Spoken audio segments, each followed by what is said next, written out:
नमस्कार दोस्तों, स्वागत है आपका हमारे चैनल पर एक ऐसी वीडियो के साथ जो आपके दिमाग को हिला कर रख देगी।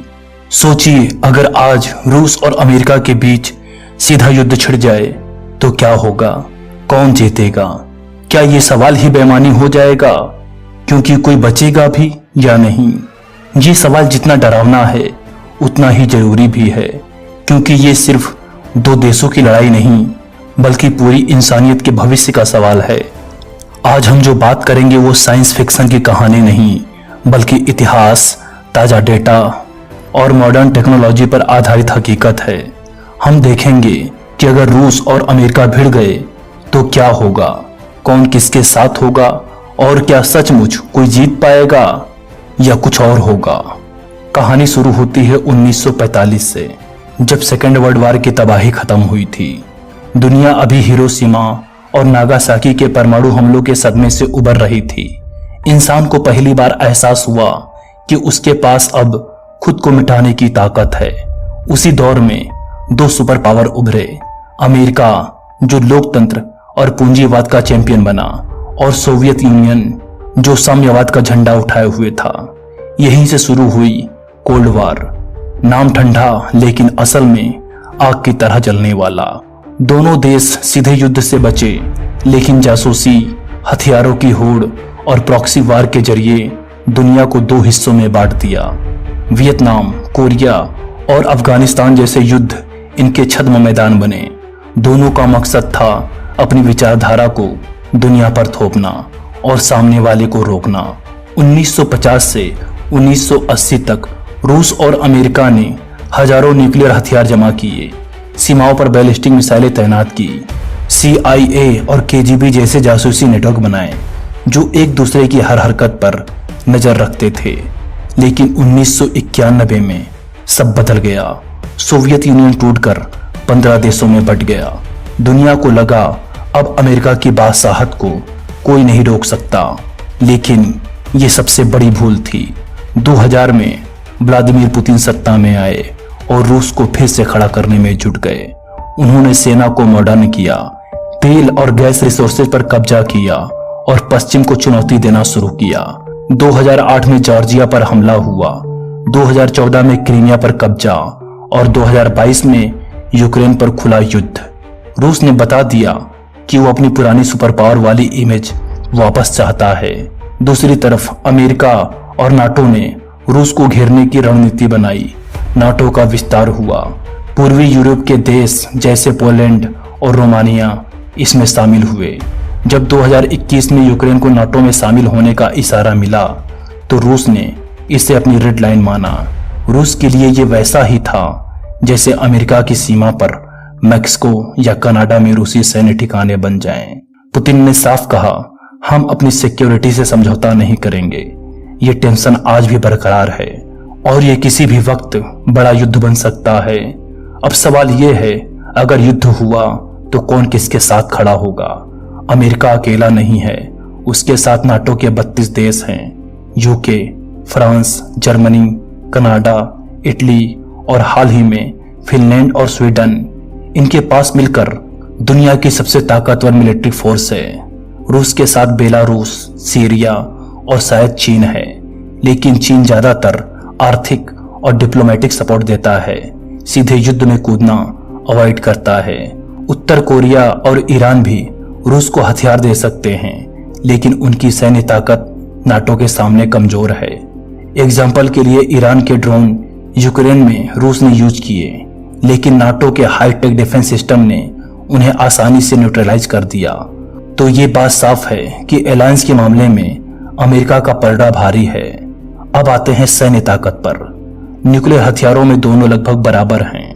रूस के पास 5,889 वारहेड्स हैं, अमेरिका के पास 5,244।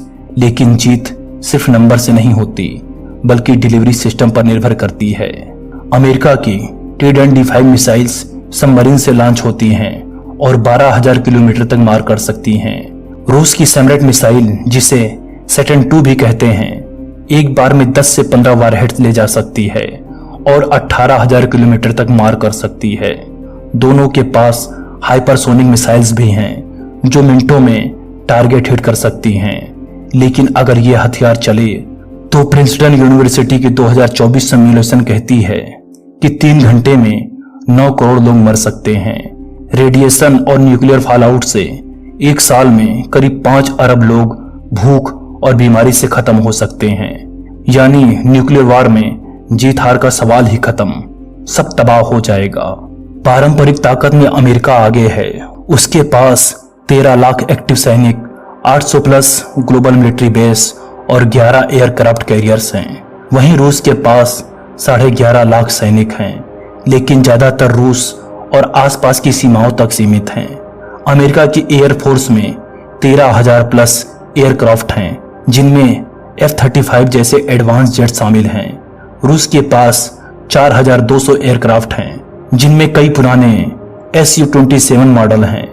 नेवी में रूस का एकमात्र एयरक्राफ्ट कैरियर मरम्मत में पड़ा है, जबकि अमेरिका के पास 11 ऑपरेशनल कैरियर्स हैं।